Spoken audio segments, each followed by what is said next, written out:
C'est l'heure où l'arc-en-ciel se lève, épisode 92 du 18 novembre 2024.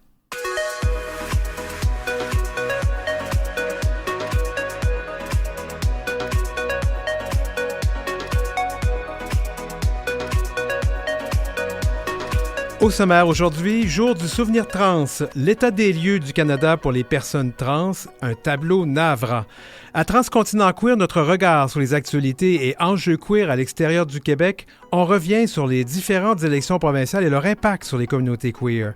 Imagination, le grand festival du film queer, nous présente sa 38e édition et un marché de Noël où le bien-être, l'érotisme et autres curiosités sont à l'honneur, celui du Festival jouissif.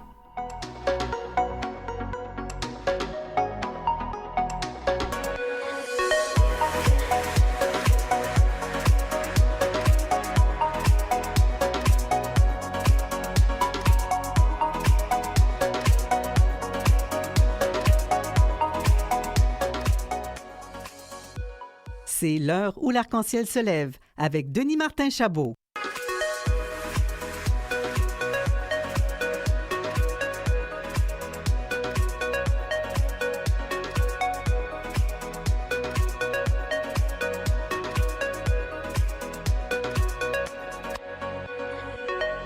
Entrevue. Le jour du souvenir trans, ça a lieu le 20 novembre. Pourquoi? Pour commémorer les personnes trans qui ont été assassinées et pour ça, sensibiliser la population sur les violences que subissent ces personnes. Ce jour est à la mémoire de Rita Hester. Elle a été tuée le 28 novembre 1998 à Allston, dans le Massachusetts. Au départ, c'était un événement sur le web, Remembering Our Dead, créé en 1999 par Gwendolyn Ann Smith, militante trans, et puis ça a évolué et c'est devenu le Transgender Day of Remembrance, la journée du souvenir trans. Et pour en parler, une personne très impliquée dans les communautés trans, il s'agit de Céleste Trianon. Céleste Trianon est une juriste et activiste trans féminine. Bienvenue à l'émission, Céleste. Merci. On est très content de te recevoir à nouveau, surtout que c'est un sujet important.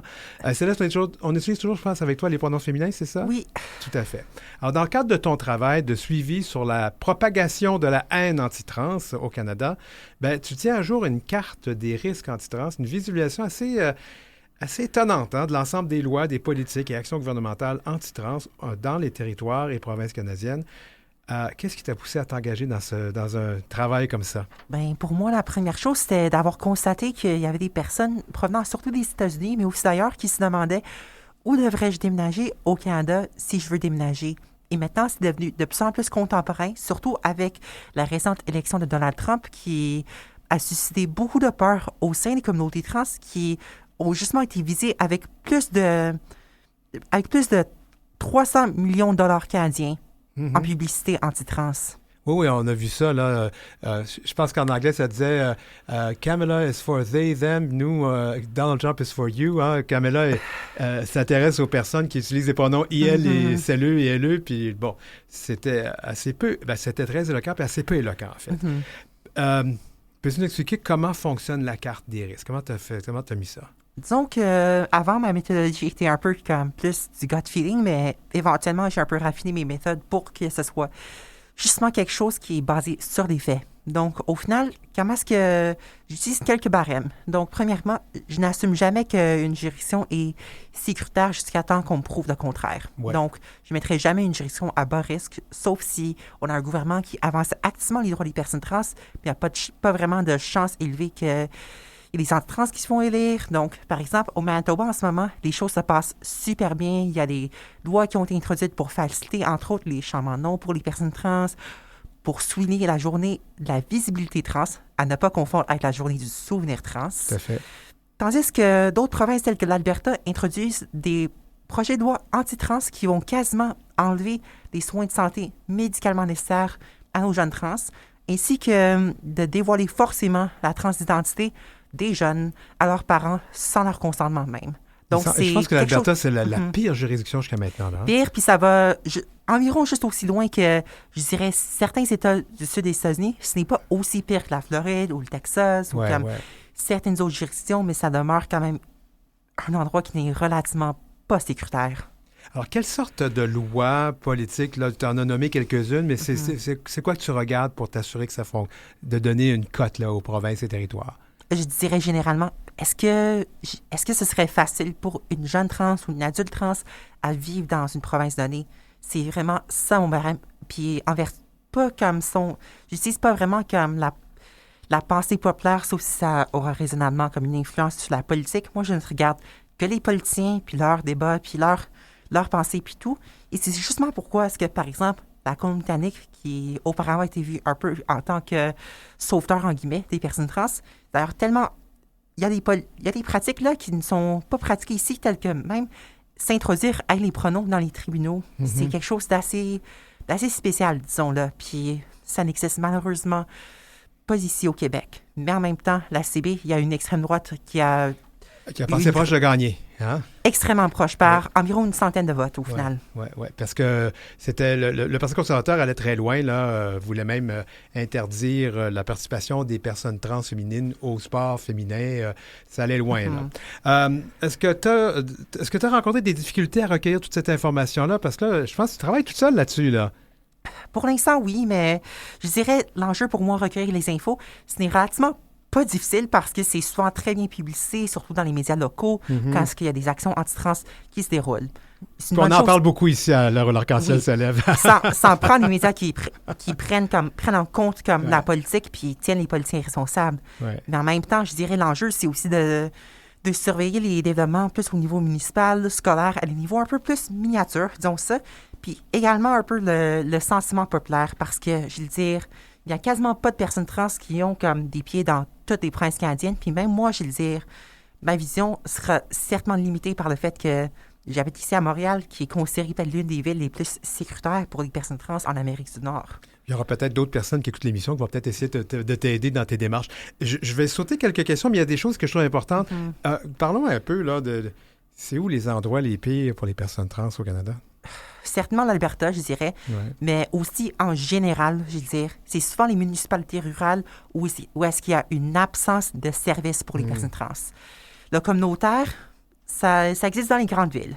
Les grosses fondations, ça apparaît dans les grandes villes. Souvent, c'est pourquoi est-ce qu'à Montréal, tu n'auras pas d'enjeu, mais par exemple, imagine d'ici à Lac-Mégantic ou comme Thetford-Mines, tu n'auras rien. C'est ça le problème, c'est qu'il n'y a pas de services qui vont aller rejoindre les personnes où, genre, elles sont.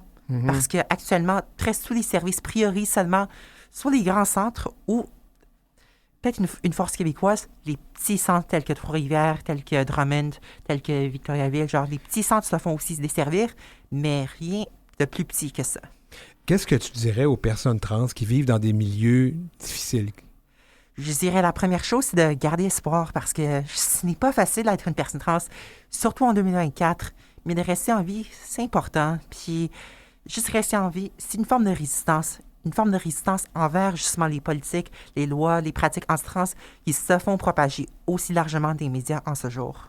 Là, je vais terminer là-dessus parce que ça fait partie de toutes les discussions qu'on a, mais je pense qu'on va y aller. Est-ce que ça fait quelques années que tu fais cette carte-là?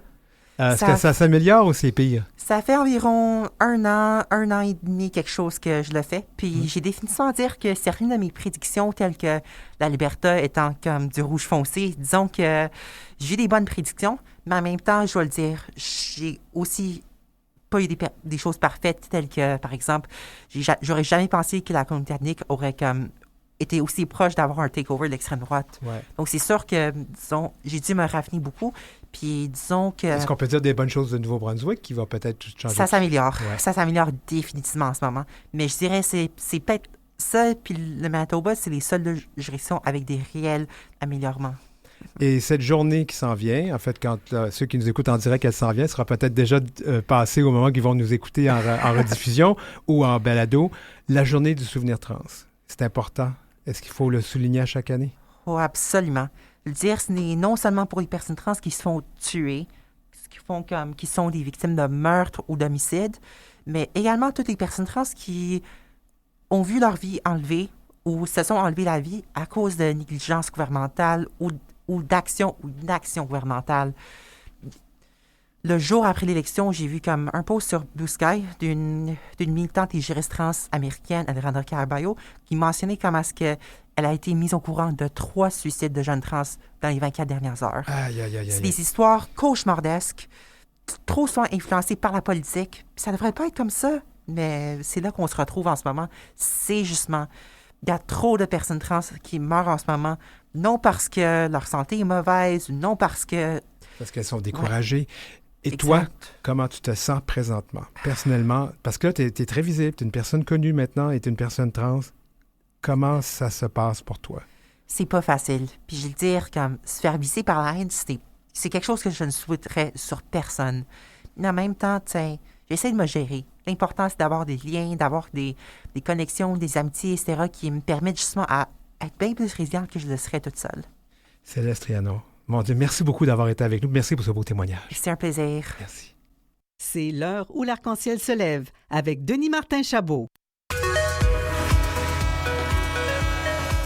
Transcontinent queer, des nouvelles d'un bout à l'autre du Canada.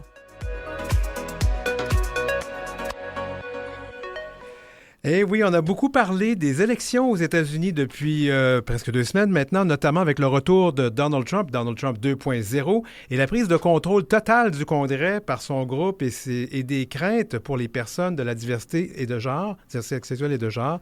Bien, il y a eu 3 élections provinciales qui ont peut-être passé inaperçues pour nous au Canada, puis il y en a une autre qui s'en vient en novembre en Nouvelle-Écosse.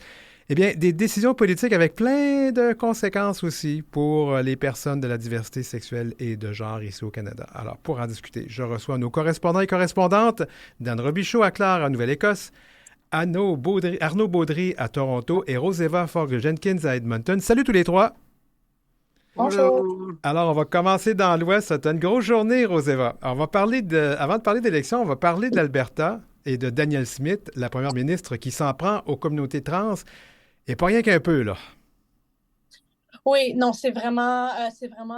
Elle a vraiment rédigé les politiques qu'elle veut mettre en place pour, vraiment, elle a parlé des pronoms des jeunes, donc les jeunes qui sont à l'école, qui demandent le consentement des parents pour changer leur pronom ou leur nom à l'école. On a parlé des sports, des femmes trans qui participent dans les sports et ainsi que le fait d'avoir accès aux bloqueurs de puberté pour les hommes, pour les jeunes. Oui, c'est assez... en fait, on a parlé un peu avant avec une personne qui expliquait justement que c'est vraiment désastreux là, ce qui se passe les personnes trans en Alberta. Alors, c'est quoi les réactions? Est-ce qu'il y a de la mobilisation? Comment ça fonctionne? Là? Parce que c'est quand même assez sérieux, là. Oui, absolument. C'est quelque chose on est tous très inquiets parce que elle a le pouvoir comme gouvernement conservateur. Par contre, en Alberta, on a quand même un gouvernement NPD qui est très contre, qui est très vocal, qui dit c'est pas correct, qu'est-ce qu'elle fait. Oui, l'opposition du NPD, tu me disais, oui, OK. Oui. Oui, la position du NPD, c'est que l'Alberta, on mérite mieux, ces jeunes méritent mieux, ces jeunes méritent d'être en sécurité, puis savent que c'est ce que Danielle Smith propose, c'est vraiment dangereux. Et on voit aussi des organismes, un organisme national Égal Canada, ainsi qu'un organisme à Calgary qui s'appelle Skipping Stone Foundation. Ouais. Et ils disent que si ces lois passent qui vont prendre action juridique contre le gouvernement de l'Alberta. En tout cas, on a entendu parler là, de personnes qui se sont suicidées aux États-Unis, des personnes trans, là, à la suite des élections présidentielles là-bas. J'espère qu'on ne verra pas la même chose en Alberta. Est-ce qu'il y a des cas qui sont rapportés? Est-ce qu'on entend parler que les gens sont en détresse là, vis-à-vis de tout ça? Ben, les jeunes, oui, qu'on voit, on voit beaucoup des gens qui participent à des manifestations, on voit des positifs, puis les jeunes sont inquiets, mais jusqu'à maintenant, on n'a pas des taux de suicide, mais c'est juste l'inquiétude des parents, de tout le monde, de la communauté. Ouais, écoute, c'est vraiment grave. Écoute, on va aller faire un petit tour du côté de l'Atlantique parce que là aussi, il se passe des choses au niveau politique. Tout un revirement qu'on peut qualifier peut-être d'encourageant pour les personnes de la diversité sexuelle et de genre. Le Nouveau-Brunswick a montré la porte au gouvernement conservateur de Brian Higgs, qui, on se rappelle, qui avait adopté des mesures très, très, très dures envers les jeunes trans. Dan, parle-nous de ça. Ben oui, c'est une victoire importante pour les communautés queer et trans au Nouveau-Brunswick. Le Parti libéral a remporté les élections. Ça a mis fin quasiment tout de suite au mandat de Blaine Higgs, le gouvernement conservateur, qui avait instauré les changements controversés, notamment la réforme de la politique 713, qui rendait bien plus difficile pour les jeunes trans de trouver un milieu sécuritaire chez les écoles. Ouais, puis en fait, même lui, Brian Higgs, a perdu dans sa propre circonscription. Hein. C'est vraiment un désaveu total. Hein? Tout à fait. Puis pas juste au côté queer et trans, aussi mais du côté de la femme, Ouais. parce que c'est la plus jeune, c'est la première fois que c'est une femme première ministre au Nouveau-Brunswick. Et on a déjà vu qu'elle a fait des changements, elle a fait des reversements sur des politiques au sujet de la femme et l'avortement. Puis on attend juste pour voir quand est-ce qu'il va être le jour qu'on va faire renverser les changements de la politique 713. Mais c'est un gros soulagement qui sort de tout le Nouveau-Brunswick que finalement on peut respirer. On va retourner dans l'Ouest. 2 élections provinciales ont eu lieu là-bas. Le très conservateur Scott Moe, en Saskatchewan, a été réélu, mais avec une courte majorité. Ça veut dire est-ce qu'il y a des espoirs maintenant pour les personnes trans ou le mouvement, en fait, pour bloquer ses ambitions anti-trans à Scott Moe? Oui, c'est intéressant parce qu'une des choses qu'il a dit, ces trancherais élus, une des premières choses, ça va être regarder aux jeunes. Genre, on sait que la loi, que les jeunes, pour leurs pronoms, que les jeunes, pour demander leur pour changer les pronoms à l'école. Mais il a dit, ma priorité, si je gagne l'élection, ça serait que les vestiaires, que, tu sais, il parle on met en guillemets, sexe biologique, que les personnes, dans les jeunes aux écoles, il faudrait qu'ils changent dans tu sais, où est-ce qu'il dit les sexes biologiques pour les vestiaires de changement. Alors, ça, c'est quelque chose qui est très, très, très inquiétant. Et juste après qu'il a annoncé ceci, il a dit, oh non, non, non, j'ai dit quelque chose, j'ai mal parlé. C'est pas ça que je voulais dire. C'est pas ma première priorité. C'est quelque chose que je veux parler. Je veux en faire plus tard. C'est quelque chose que je veux en parler. Mais c'est pas numéro un. J'ai mal dit ça. C'est quelque chose que je vais faire plus de consultation. Wow. Alors, tu sais, peut-être que le fait qu'il a changé ce qu'il dit, c'est que peut-être s'est fait taper ses doigts, puis peut-être que quelqu'un lui a dit c'est pas correct, on commence pas avec ça, là. Alors. De toute façon, le résultat des élections a démontré que son parti est pratiquement évincé des régions municipales, des régions urbaines. Il a passé très proche de perdre cette élection-là, quand même. Là. On parle peut-être pas d'aussi serré qu'en Colombie-Britannique, mais quand même, justement. Écoute, on va aller en Colombie-Britannique. Réélection du NPD, mais là aussi, la majorité est courte. C'est ce qu'on doit craindre, là. Oui, non, je pense que c'est quelque chose que, on sait qu'avec la NPD, on est en sécurité en CB pour les personnes queer et trans, mais c'est ça, le fait qu'il y a tellement de conservatisme, je pense que les gens, quand on pense à la CB, on pense, Vancouver et Victoria, tout est très libéral. Mais il faut se souvenir que le CB, c'est très grand. Il y a beaucoup d'autres municipalités que c'est encore très conservateur. Alors, je pense qu'il faut quand même être vraiment sur la défensive puis être certaine que la CB, qu'on reste dans la NPD parce que le fait que c'est tellement proche, c'est inquiétant. Bien, de toute façon, le chef du Parti conservateur avait quand même des positions aussi assez inquiétantes, non seulement au sujet des pronoms puis comme ailleurs, mais lui aussi voulait interdire tout ce qui était référence queer ou trans dans les livres, dans les écoles, dans les bibliothèques. C'est assez sérieux, hein? Oui, très extrait, puis d'autres personnes dans son parti aussi, c'est pas juste lui, mais d'autres personnes aussi dans son parti qui sont très, très conservateurs. Donc, c'est inquiétant, puis tu sais, ouais, c'est ça, on a peur, là. On va retourner faire un petit tour dans l'Est, puis on s'en va en Ontario après, mais on va aller voir, Dan, il y a des élections en Nouvelle-Écosse. C'est prévu le 26 novembre. Qu'est-ce qu'on peut dire là-bas? Ben, pour la Nouvelle-Écosse, on peut dire que c'est un peu moins polarisé que dans d'autres provinces. C'est moins où les questions queer et trans sont moins à la une que dans certaines autres provinces. Le gouvernement conservateur actuel n'a point vraiment pris de position ou de mesures ouvertement hostiles contre les droits des personnes trans ou queer, mais il faut dire que pour les conservateurs, l'engagement reste un peu timide. C'est plutôt à l'opposition libérale ou néo-démocrate qu'on propose plutôt des changements et des engagements plus fermes en matière d'inclusivité trans et queer. Et beaucoup de ça, c'est des retombées des manifestations pour la politique 713 au Nouveau-Brunswick et d'assurer que cela n'arrivera jamais en Nouvelle-Écosse. Ah, ben Alors, oui. des choses bonnes. Ben oui, parce que lui, il doit regarder un peu ce qui s'est passé au Nouveau-Brunswick. Il se dit, oh boy, je m'en vais pas dans cette route-là, là. Donc, les enjeux sont présents, même si au niveau de la campagne, on ne le met pas par en avant, les enjeux sont présents.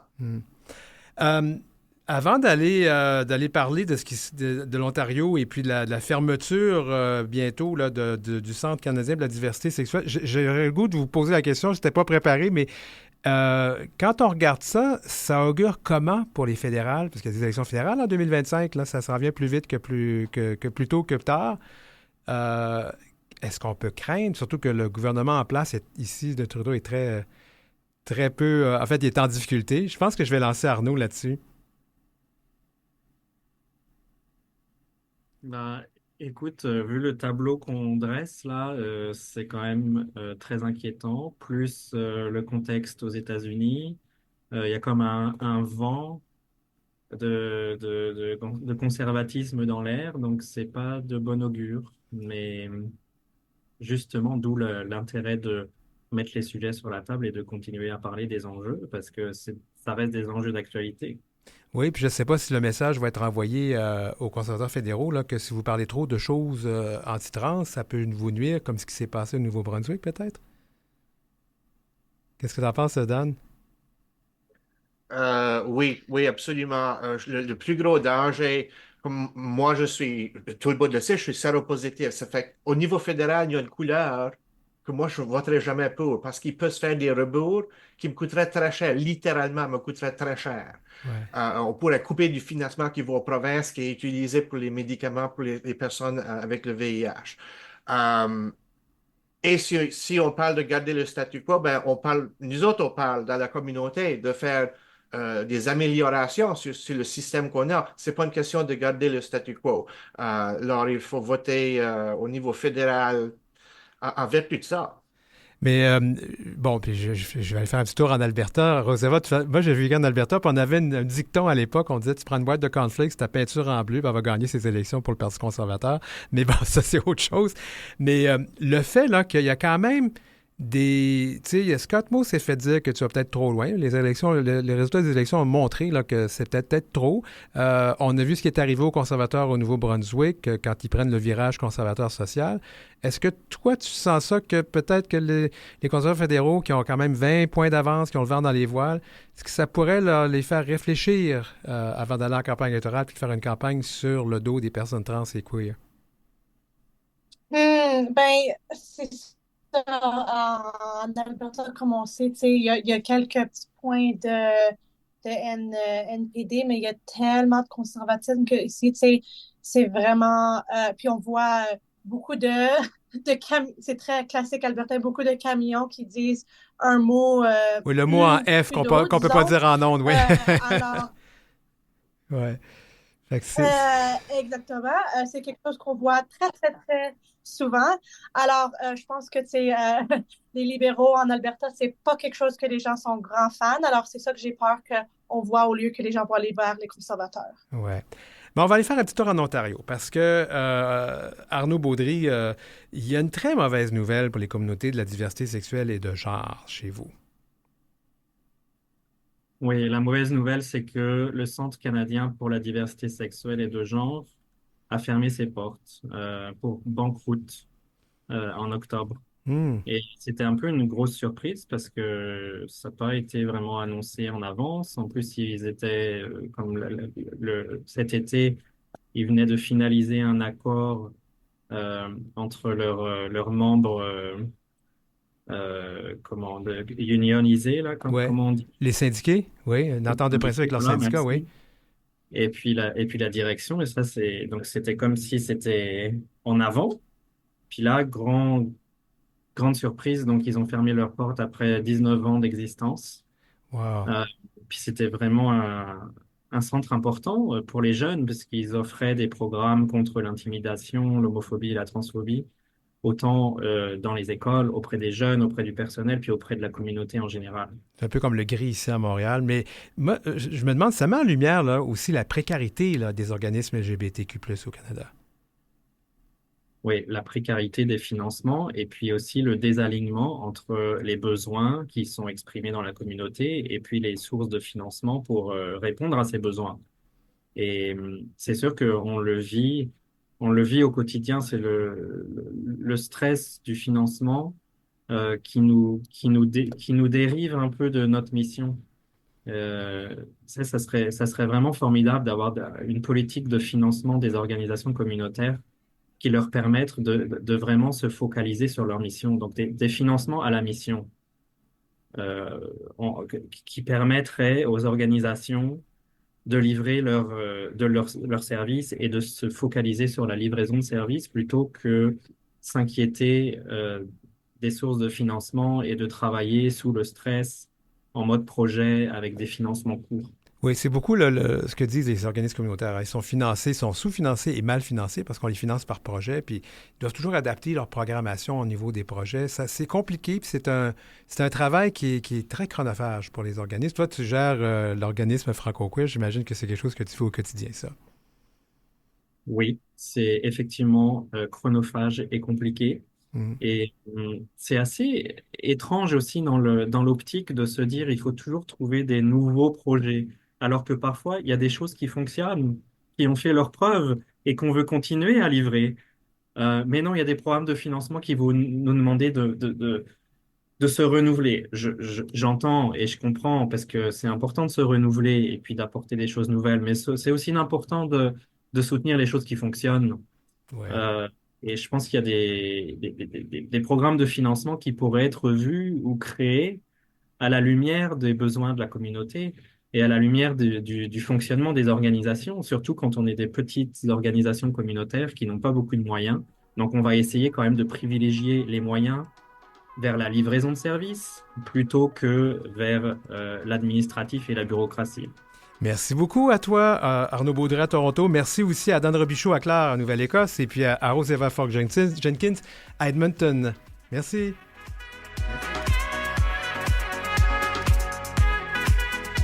Pour joindre l'équipe de l'heure où l'arc-en-ciel se lève, écrivez-nous à heureciel@gmail.com, heureciel en un seul mot, @gmail.com. Suivez Denis Martin Chabot sur Facebook et Instagram, @DM Chabot Auteur et sur LinkedIn, Denis Martin Chabot. Alors, en deuxième partie, on parle du festival Imagination et d'un marché de Noël bien spécial.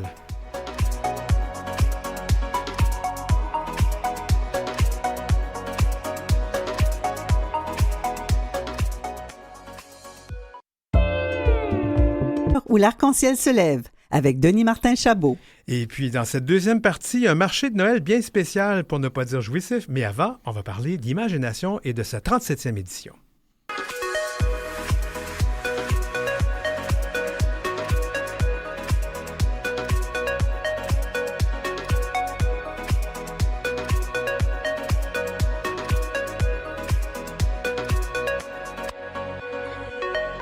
Discussion.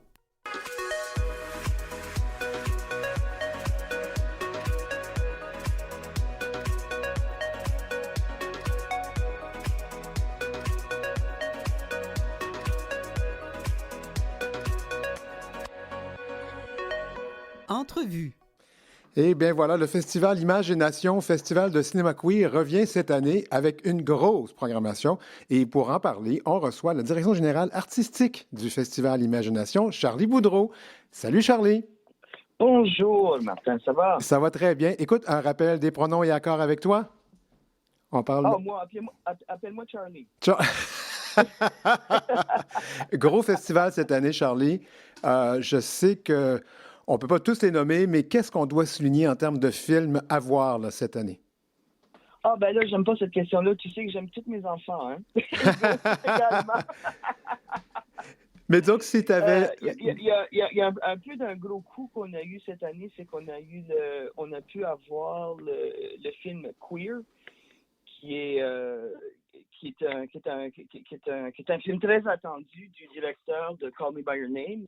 Les gens qui connaissent le festival se souviennent de ce film-là qui a ouvert notre festival il y a quelques années. Donc, ça, on le joue 2 fois. Fait que la soirée d'ouverture est presque complète. C'est en ouverture, mais il y a une deuxième projection. Donc, vous ne ratez pas le film. À part ça, on a un Focus Acadie, par exemple. On offre Il y a une étoile, qui est un extraordinaire documentaire qui a été produit par Julien Cadieux. Oui, que j'ai déjà vu. Super. Les gens qui connaissent son travail savent qu'il est un génie du documentaire. C'est aussi une nouvelle voix de l'Acadie. Il y a peu de voix de l'Acadie. Et il représente bien la culture, l'identité. Qu'est-ce qui se passe présentement? C'est l'Acadie actuelle. Et ça, on l'offre, il est à l'ONF, mais on l'offre gratuitement aux gens pour une projection. Et avant la projection, dans notre nouvelle série Imagination Connexe, qui est une série de conversations avec les cinéastes autour de leur film, on va voir Julien Cadieux sur place qui va nous parler de lui et du film. Donc, ça, c'est nice. C'est super. Je me souviens, écoute, parce qu'on va recevoir quelques réalisateurs et réalisatrices dans cette émission un petit peu après cette entrevue, mais je me souviens qu'on s'était dit qu'en raison de la pandémie, il y aurait comme un ralentissement de production cinématographique après, parce que les gens n'avaient pas eu le temps de produire beaucoup, n'avaient pas eu l'occasion de produire beaucoup. Ça s'est réglé, ça, depuis? Oui. Oui, c'est bien réglé. La production est en bonne forme. Vous allez voir ça en allant. C'est plus facile si on envoie nos charmants auditeurs et auditrices à notre site web pour découvrir la panoplie de merveilles qu'on a pour cette année. Mais ça, on en parlera plus tard avec l'adresse courriel, le URL. Oui, on va le nommer tout à l'heure. Oui. J'aimerais aussi t'amener, parce qu'on commence avec un film qui s'appelle Queer, et on sait que présentement, il y a comme un climat d'intolérance, parfois même très violent envers nos communautés un peu partout sur la planète. On l'a vu avec les élections américaines récemment. En quoi ça joue dans les productions qu'on va voir cette année? Excuse-moi, peux-tu... En quoi ce climat d'intolérance-là, ça joue? Est-ce que ça se reflète dans les productions qu'on va voir cette année? Non, pas particulièrement. On n'a pas eu beaucoup de soumissions qui parlaient de situations particulièrement difficiles. On n'a pas fait notre sélection selon ces critères-là. On a fait, comme d'habitude, nos sélections selon l'originalité des propos, les pays d'où ils venaient, etc. Et puis, il y a très peu de cette, si on veut, de cette ambiance dans les films qui sont là aussi pour apporter si on veut, un peu plus de complexité sur la présence et l'existence queer dans la société. Donc, on ne parle pas de ça. On parle de questions d'amour, comme tout le monde, des questions d'amour. On a perdu notre job, qu'est-ce qu'on fait? Des complexités sociales qui sont pas nécessairement issues de l'homophobie, mais dans d'autres pays, par exemple en Roumanie, etc. Comme il y a des films où on parle plutôt que c'est difficile d'exister et de vouloir avancer dans le monde, et ça donne qu'un ou deux des personnages sont queer. Donc, c'est pas particulièrement plaisant. Maintenant, c'est peut-être trop tôt pour en parler aussi, là. Dis-moi, Charlie, donc on a une programmation en salle qui va être assez phénoménale, puis on peut le dire, là, les gens qui veulent y aller, il y a un site web, on va le nommer à la fin de cet entretien, oui. Mais il y a une programmation en ligne aussi. Ça date de la pandémie, puis vous avez gardé ça. Oui, ça date de la pandémie. On l'a gardé parce qu'on y tient. C'est pas facile de le faire, mais on y tient absolument parce que c'est important que les gens puissent se voir à l'écran. Et c'est pas tout le monde qui, même s'ils sont à Montréal, peut venir en salle. Et c'est surtout important que le tout est disponible à travers le Québec. Et je dis pas que tout le festival est disponible. On ne peut pas présenter tous les films en ligne, mais il y a une bonne partie de la programmation qui est en ligne, qui inclut la vaste majorité des programmes de court-métrage. Puis ça, c'est super de fun, les programmes de court-métrage. Et il y a aussi une partie de la programmation canadienne qui est disponible dans le Canada. Donc, oui, important de le garder et on va continuer à le garder pour cette raison-là. Bon, écoute, je vais devoir l'avouer qu'on enregistre l'entrevue chez moi et puis mon chien a décidé qu'il participait à l'entretien. Cela dit, Charlie, est-ce que la production cinématographique queer se porte bien, d'après toi? Moi, d'après ce que j'ai vu cette année, ça porte très bien. Il y a plus de variations, ce qu'on aime bien.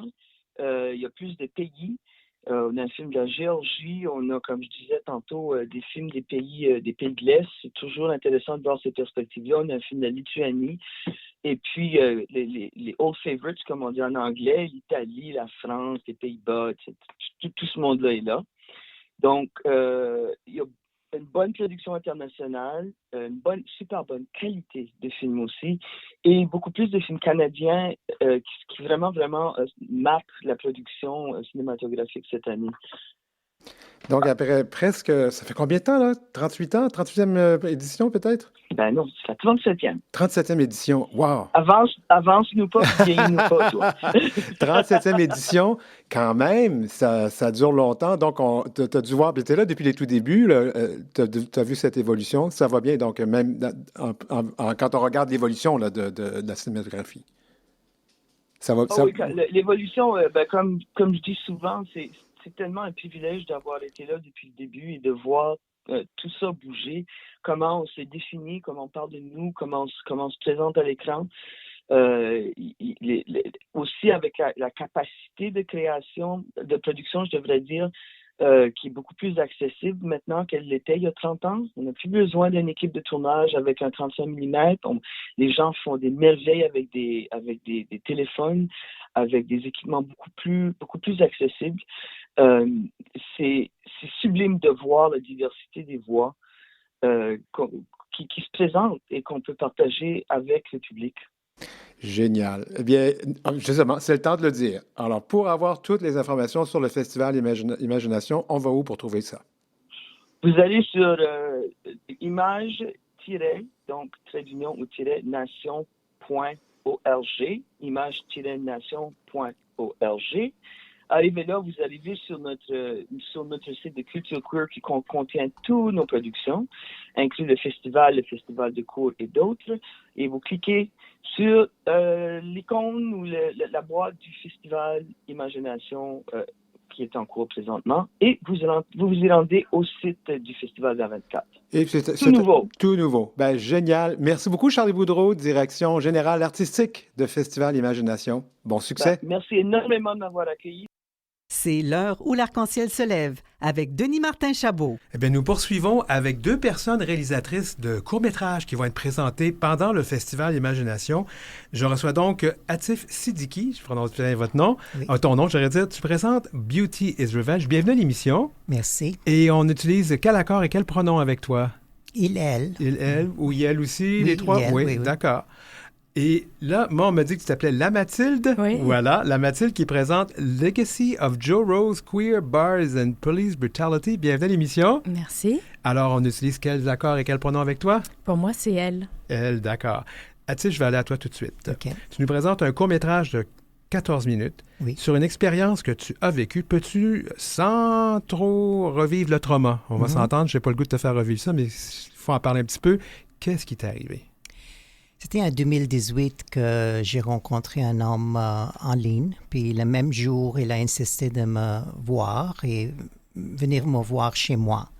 Puis il est arrivé, puis il m'a demandé qu'est-ce que j'aimerais boire, qu'est-ce que j'aimerais manger. Puis il est venu avec un pizza, puis avec une bouteille du vin. Puis je savais pas, il a mis le GHB dessus, puis je l'ai mangé. Il m'a offert un morceau, puis je l'ai mangé, puis 1h30 après, je dormais, puis il a m'agressé, puis il a aussi il a volé beaucoup de choses, tous mes électroniques.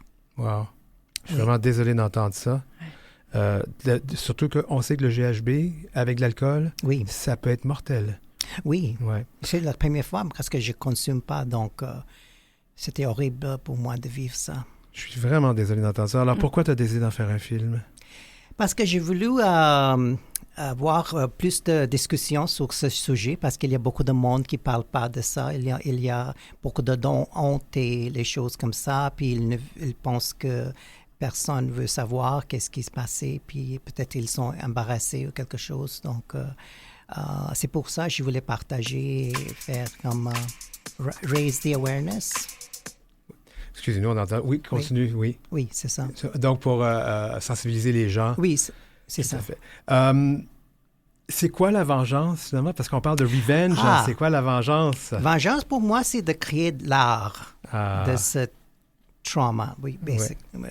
Donc, j'ai écrit des chansons, puis après les chansons, toute l'histoire, c'est dans mes chansons, puis j'exprimais toutes mes émotions dans ces chansons, puis ça m'a aidé de guérir de cette situation que j'ai vécue. Moi, j'avoue que, je suis un des privilégiés parce qu'on m'envoie les liens. J'ai horreur de faire des entrevues quand j'ai pas vu les films en question. J'ai vu ce que tu as proposé.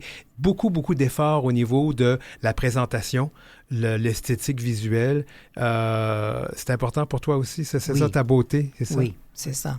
La beauté de la musique et les paroles, et puis après les images et la présentation. Oui, et puis même toi, tu te mets très en évidence dans de très beaux vêtements aussi. Là, j'en vois ça, c'est... Oui, c'est pour transformer l'énergie, parce que l'énergie qu'on vécu ce événement comme ça, c'est comme la haine, puis la colère et toutes les émotions négatives. Donc, quand on transforme ça avec l'art, ça devient quelque chose qu'on aime. Oui, puis je pense que c'est un peu cathartique aussi pour toi. Oui. Merci beaucoup. On va juste faire un autre petit tour de l'autre côté. Alors, dans La Mathilde, en 4 minutes et 27, tu fais état d'une période bien noire de l'histoire queer. Puis les gens, parfois, oublient que c'est très récent aussi. Alors, pourquoi dresser ce bilan en 2024? Alors, c'est une vidéo qui date d'il y a déjà 2 ans et c'était un projet que j'avais fait avec des étudiants de Dawson. Et l'idée, c'était de leur donner des informations qu'ils n'avaient pas. Ils sont jeunes, ils ne connaissent pas l'histoire gay de Montréal. Et même la plupart d'entre nous qui sont plus jeunes ne connaissent plus cette histoire des bars et des descentes de police et de la violence avec laquelle la police descendait. Et surtout, en fait, l'homophobie dans la ville, les meurtres, quoi. Les gens se faisaient tuer. Donc, Joe Rose s'est fait tuer en 89. Oui, rappelons un peu les faits. Il s'est fait tuer dans un autobus. Dans un autobus par d'autres très jeunes garçons, en fait, entre 14 et le plus âgé avait 18 ans ou 19 ans, je ne sais plus trop. Donc, c'est un projet d'étudiants au départ. C'est un projet de réalité augmentée où les étudiants de Dawson devaient un peu parler de leur quartier. Et je leur ai dit, mais dans Dawson, vous savez qu'il y a Joe Rose qui a été là, qui a monté le premier collectif LGBT des cégeps à l'époque, donc c'était début des années 80, et c'est lui qui a fait ça et il s'est fait tuer. Donc il y a une histoire dont il faut parler, renseignez-vous, allez regarder autour de vous et on va faire une vidéo. Donc chacun des étudiants a fait une vidéo, moi j'ai fait une vidéo un peu de collage assez simple, en fait c'est très très très éducatif cette vidéo. Et maintenant elle est dans un festival, je suis très contente et c'est vraiment autour de cette grande violence des années SIDA aussi. On n'en parle plus. Ben, en fait, je pense qu'il était séropositif, Joe Rose, si je ne me trompe pas. Ouais. Moi, j'avoue que c'est très efficace. Parce qu'il y a un collage d'images et puis ça te rentre d'en face. Là, puis moi, ça frappe. Hein? C'est de la propagande, littéralement. Ben, je reviens à la question. En 2024, on vit une période assez intense au niveau de cette remontée de la haine envers nos communautés.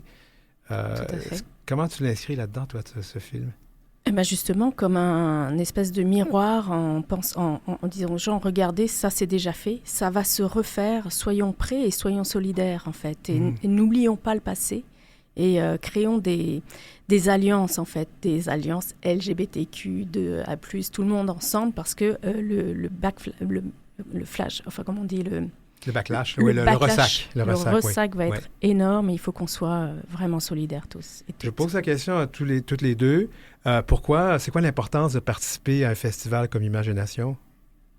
Pour moi, j'ai une histoire longue avec tous mes œuvres de passé. Donc, j'ai voulu présenter ce film dans ce festival parce que l'événement est arrivé aussi à Montréal. Donc, c'est important pour moi d'avoir un sens de communauté et le support de communauté pour partager cette histoire.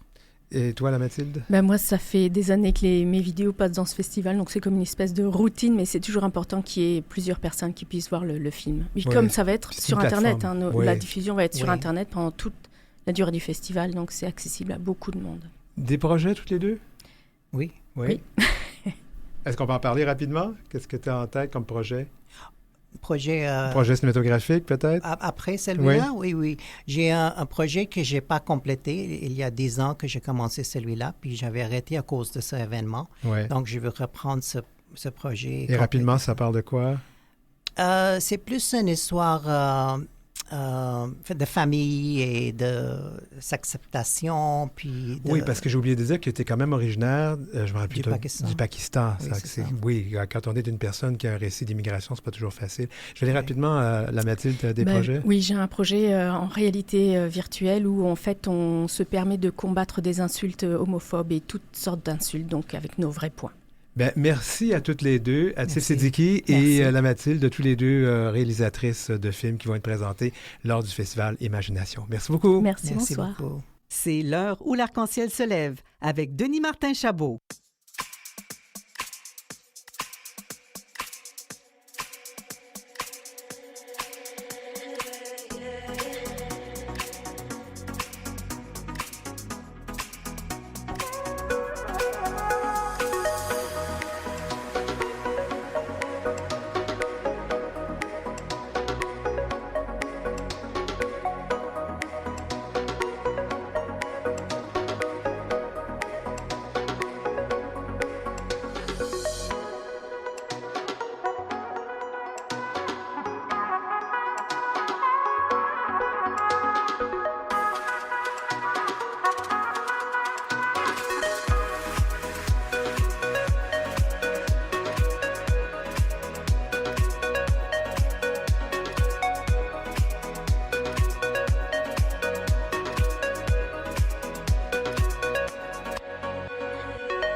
Entrevue. On a pris un petit peu plus de temps entre les deux entrevues. Vous comprenez qu'on est en direct, puis des fois, il faut changer les invités de place assez rapidement. Alors, c'est ça qui arrive. Du 21 au 23 novembre 2024, le Bain Mathieu à Montréal accueillera la toute première édition du Noël jouissif. Ça, c'est intéressant. C'est un marché unique organisé par Minuit Tendre et Jouissif Montréal, qui se veut un espace festif, inclusif et coloré pour célébrer les fêtes. Je sais pas dire, vous célébrez les fesses aussi, peut-être. Bon, OK, excusez-moi. Ben, tout à fait. J'ai de l'humour comme ça de temps en temps. Vous avez bien compris l'esprit du marché. Ben, c'est parfait. On aime ça au chaud. Alors, Nadia Cardin. Enchantée. Tu représentes l'organisme Jouissif Montréal. Et Catherine Chevrier-Lord. Oui, de la boutique en ligne Minuit Tendre. Minuit Tendre. Alors, allons-y. Qu'est-ce qui vous a inspiré à créer un marché de Noël inclusif et spécifiquement pour les communautés de LGBTQIA+? En fait, ça a vraiment commencé notre relation d'affaires, on peut l'appeler comme ça, qui est devenue aussi des amis à travers le Festival Jouissif, qui est un événement là, qui a eu 2 éditions d'un marché avec une soirée justement pour l'art érotique inclusif. Et c'est là qu'on a rencontré les filles de Minuit Tendre, qu'on s'est mis à dire hey, on a bien trop du fun ensemble, il faut faire quelque chose, nos missions d'organisation se ressemblent, puis on a le goût de développer quelque chose ensemble. Et là, on s'est dit ah, mais quelle occasion avec les fêtes pour recréer un événement, puis joindre nos forces là, pour créer Noël jouissif. Oui, puis justement, l'esprit de le faire comme dans le temps des fêtes, on sait que c'est une période parfois qui est assez difficile pour la communauté queer, donc les familles qui n'acceptent pas toujours ces personnes-là. Donc, on s'est dit, ben, on va rassembler tout le monde, on va se faire un gros party, on va avoir du fun, ça va être une grosse boule d'amour, exactement pour les fêtes qui peut être un moment un peu plus difficile parfois. Là, j'ai commencé l'entrevue trop vite, j'ai oublié de vous demander quel pronom on utilise avec toi, Nadia? Elle pour moi. Pareil pour moi, elle. Bon, oui. C'est parfait. Ça qu'on ne s'est pas trompé. Ben, exactement, tout est beau. Je vais revenir donc. Quels critères vous avez utilisés pour choisir les personnes qui seront les exposantes là, pendant ce marché de Noël? Ben, c'est sûr qu'on a commencé à prioriser donc des artistes queer, des artistes issus des minorités, également des artistes dont l'art, dont le produit vient promouvoir la communauté queer, tout ça. Ensuite, c'est sûr que, bon, c'est un marché qui vise la communauté LGBTQ+, mais c'est un marché qui est ouvert également à tout le monde. Donc, on veut que les gens puissent trouver des cadeaux aussi pour mon oncle, ma tante, donc des belles petites chandelles, des choses comme ça, mais on mise vraiment sur l'inclusivité des artistes et de leur art. Un libérateur pour ma tante, peut-être? Ça nous arrive que des gens qui magasinent pour leur grand-mère un bon petit vibrateur. C'est parfait, on est là pour ça. Puis, non, mais ce que je trouve le fun, c'est qu'on peut en parler, on en rit parce que finalement, ça devrait être drôle aussi. Exactement. Décomplexé surtout. Ça devrait pas être tabou. Puis, les 2 dernières éditions qu'on a eues du Festival Jouissif, on voit de tout genre, là, de tout style, âge, style vestimentaire. C'est vraiment inclusif, c'est pour tout le monde parce qu'il n'y a rien de tabou là-dedans. Puis justement, l'événement, puis le souhait de travailler ensemble, Minutante puis Jouissif Montréal, c'est ça, c'est de dire, la sexualité, l'art érotique queer, tout ça, ça fait partie de nos vies. Puis on doit le promouvoir, on doit le mettre plus de l'avant, puis on doit créer des lieux comme dans les Jouissifs. Et ça désamorce aussi beaucoup de choses, hein? Tout à fait. Oui. Moi, j'aimerais savoir aussi c'est quoi qui a été le plus grand défi là, pour organiser un tel événement? Le défi, c'est que même si on souhaite que ce soit de moins en moins tabou, c'est pas évident de se faire une place dans l'espace public parce que les gens, quand ils voient de quoi on parle, ils font « Ouh, est-ce que c'est de nature grand public? » Donc, au niveau du défi de la visibilité, c'est toujours un enjeu auquel on fait face. Fait qu'on met en place des stratégies de plus de monde en parle dans les milieux, plus le monde relaie l'information, plus qu'on utilise tous nos réseaux, mais les gens l'information finit par se rendre, mais il y a vraiment un défi par rapport à ça. Minutante, vous le vivez aussi. Oui, exactement. Donc, juste dans l'espace public, ça peut être un défi, mais également sur les réseaux sociaux, Meta, tout ça ont des règles quand même assez très, très strictes. Ouais. Donc, utiliser les bonnes formes de communication, les bonnes photos, les bonnes tournures de phrases, les bons mots pour détourner un peu toutes ces règles-là qui sont extrêmement strictes quand on parle de sexualité, même si c'est de façon positive et inclusive. Donc, ça également, au niveau sur Internet, c'est difficile aussi. Oui, les réseaux sociaux nous imposent un certain puritanisme. Certain? Oui. Puis ce qui est vraiment dommage, c'est que l'autre côté de ça, c'est qu'il laisse passer beaucoup de choses très méchantes. Tous les jours, on subit avoir notre compte bloqué à cause d'une photo d'un vibrateur. Mon Dieu. Alors, quelles mesures vous avez mises en place pour vous assurer que ce soit un événement qu'on appelle bienveillant ou sécuritaire, inclusif pour tout le monde? En fait, dans l'ambiance générale, c'est vraiment dans le message là aussi, fait que dans nos communications, puis traditionnellement dans les événements aussi qu'on fait à Jouissif Montréal, puis c'est ce qui va se faire pour Noël Jouissif, il y a tolérance zéro, là, autant sur nos plateformes, sur les réseaux sociaux, dans les commentaires, sur des commentaires haineux ou transphobes, homophobes, grossophobes, il y a vraiment tolérance zéro. Et sur place aussi, l'équipe est là. S'il y a des gens qui vivent un moment où est-ce qu'ils ne se sentent pas confortables, on agit tout de suite. Il n'y a vraiment aucune tolérance, aucune place qui est laissée à ça parce qu'on veut vraiment que ça soit un lieu sécuritaire, inclusif et où les gens ont le goût d'être puis se sentir bien. Quel a été jusqu'à maintenant le retour des communautés queer? C'est sûr que les gens sont super contents d'avoir ce type d'événement qui est enfin là pour répondre à leurs besoins. On espère qu'ils vont être là. Ils ne vont pas seulement dire qu'ils ont le goût, mais qu'ils vont se présenter pour de vrai. Mais c'est sûr que de voir un événement comme ça, de quand même de grande envergure, là, donc c'est pas seulement un marché, mais c'est une soirée festive, il y a des activités, il y a des ateliers, donc gratuites également tous les jours. Quelle sorte d'ateliers? On a des ateliers de toutes sortes, donc ça peut être des ateliers de projets DIY, donc peinture sur pénis en céramique, on a introduction au shibari, on a introduction au massage de couple. Le shibari, c'est vraiment une forme d'art qu'on pourrait dire.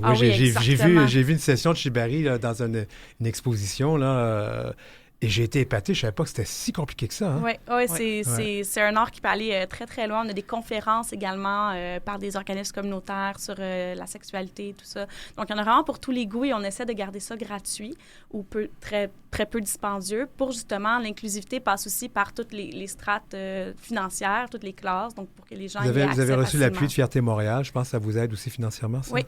En termes de visibilité, là, ils sont le partenaire de la soirée Noël Queer, qui est un des événements aussi dans ce grand marché-là. Ouais. On voulait créer une soirée de Noël inclusive, mais surtout, on sait que c'est pas un moment qui est facile dans le temps des fêtes, puis certains peuvent avoir des souvenirs d'enfance pas toujours simples par rapport à Noël, puis notre coming out ou ces questions-là. Fait qu'on avait eu envie de créer une soirée festive.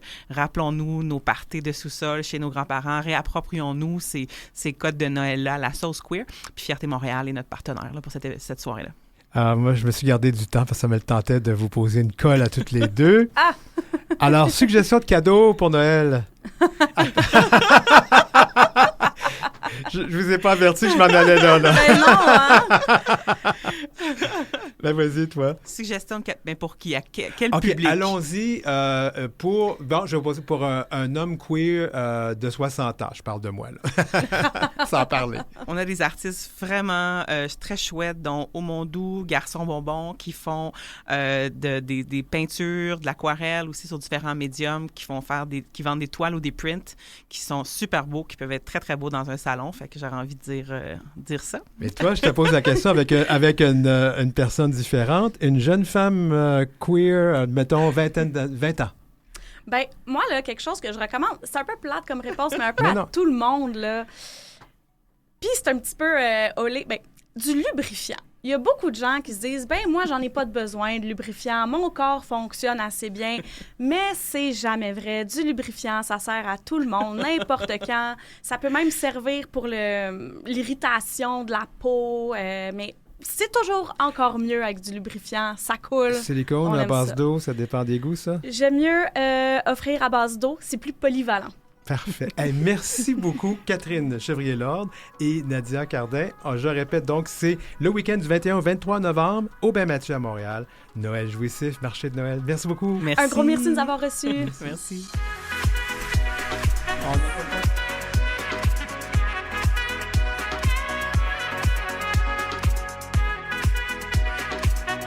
Eh bien, c'était l'heure où l'arc-en-ciel se lève, épisode 91, en ce 11 novembre 2024. N'hésitez pas à communiquer avec nous sur heurciel en un seul mot @gmail.com. Je suis aussi sur Blue Sky. Je vous donnerai mon nouveau indicatif sur Blue Sky. Godéric Traub, Marie Massé, merci pour la recherche. Merci à Maurice Bolduc pour la mise en onde et toute l'équipe de Canalem qui font en sorte que cette émission puisse avoir lieu. Merci beaucoup tout le monde. Je m'appelle Denis Martin Chabot. À la semaine prochaine.